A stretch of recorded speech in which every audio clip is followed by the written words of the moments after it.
For me, it was almost by happenstance that I realized sales and relationships were intertwined, and that the relationships were really naturally producing in the sales, and that to the world it was technically classified as sales, and because there's profit on the back end of that.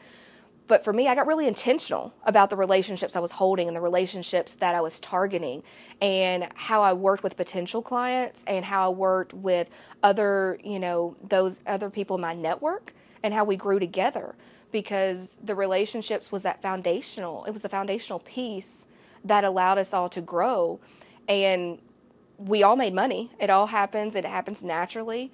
But the relationship with intention of how you care for people, how you show up for them, how you're hearing them and honoring space. And for the type of work that we do into service-based with business solutions, we have to look at the whole person. And relationships are naturally driven that we hear and see the whole person when we're working and interacting with them.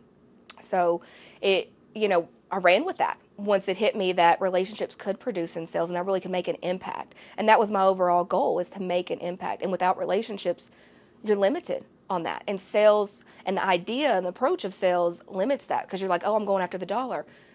But that's not as effective as, hey, I'm going after hearing this person.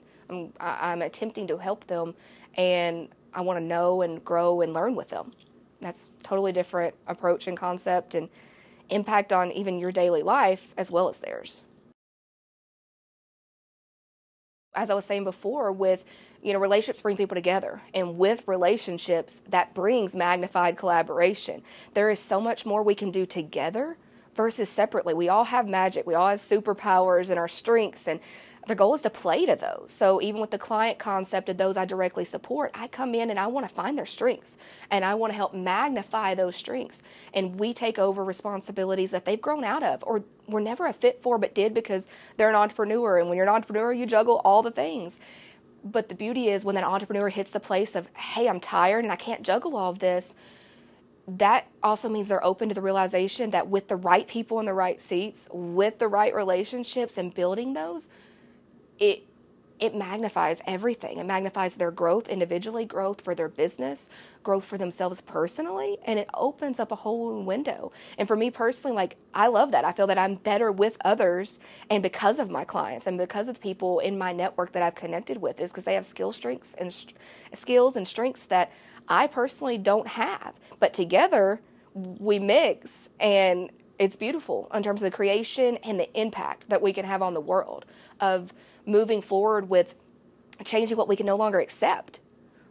And instead of, staying in our own lane. Staying in your own lane's great, but if you cross lanes and merge, and what can come of that is absolutely beautiful.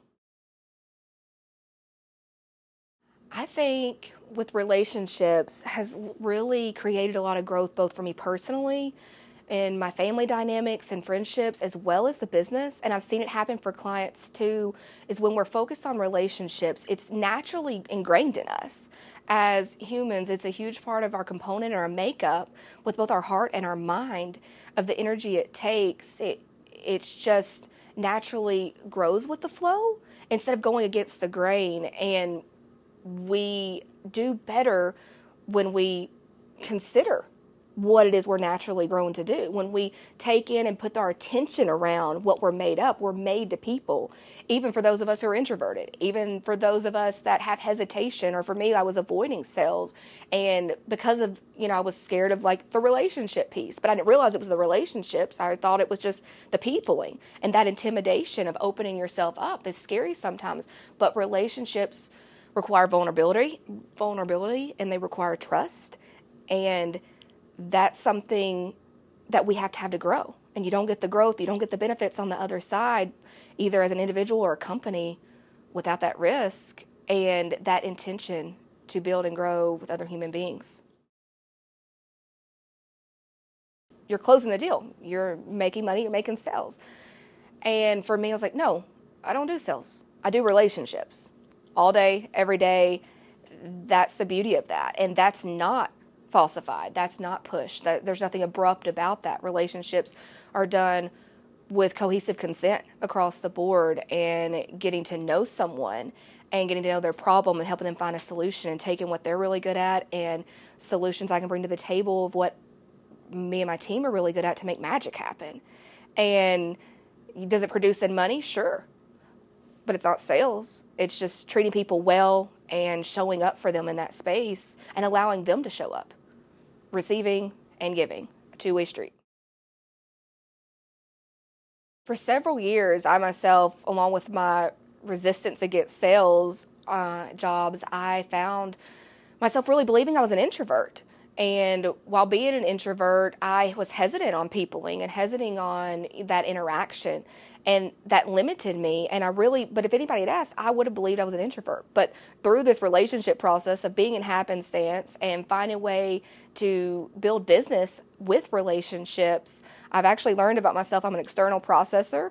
I like to talk things through and talk things out loud, and that I am better with people, and that I grow and push myself to new limits and into new things. And I find my clients doing the same thing. So it's not just me and my personality type and me and my strengths. It's clients from different industries and different walks of life and different ages that they, both male and female, they're growing and pushing themselves in relationships, and that discovery that there is a level of introvert, extrovert in all of us, and both have a place to be honored instead of resisting either or, and that we can find a balance between the two of those.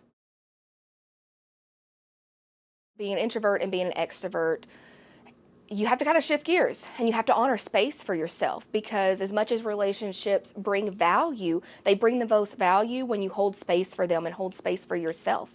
That quiet time, the balance of personal versus business relationships, and making space for each of that, and being intentional with the time we spend, and being sure we have enough quiet time in between. That even myself, that turns out I'm not an introvert, I'm a bit of an extrovert too, that there is still a need for me to have self-care days, for me to take time with the way I shift gears and how I plan my day and how I time block. And this is the same for all those that I work with in these different industries. We have to reset. We have to re-energize, and we have to shift gears and pivot to be able to then turn into project work. And it doesn't matter what our line of work is, that space of that in between, and realizing when we've had too much. If we've had a day worth of meetings, there's a max with that, and that's okay. That's okay to limit yourself, and it's okay to put parameters and boundaries that can be so very healthy if they're done with intention and they're done with purpose, and they allow you to hold space for relationships and build that growth, as well as hold space for yourself and experience the other parts of life that contribute to growth hand in hand with the relationships. I ended up in a position where I was pushed with my communication skills, and I did have to deliver in a way with that communication that resulted in sales, and I was naturally building these relationships. And I had built one, and I was later sitting down with this colleague, and she pointed out and was like, Sierra, you're doing this, and you can do this, and you are making an impact in people's lives, and you are capable. And it was that relationship and her belief in me and her recognizing the skills that I had applied to help these others, that I could do this on a larger scale, that I could do this on a day-to-day. And that's when it hit me that I could do sales, that by the technical term I was doing sales. But for me, it was relationship. Sometimes it takes that relationship of someone seeing you, someone hearing you, and encouraging you and building you together.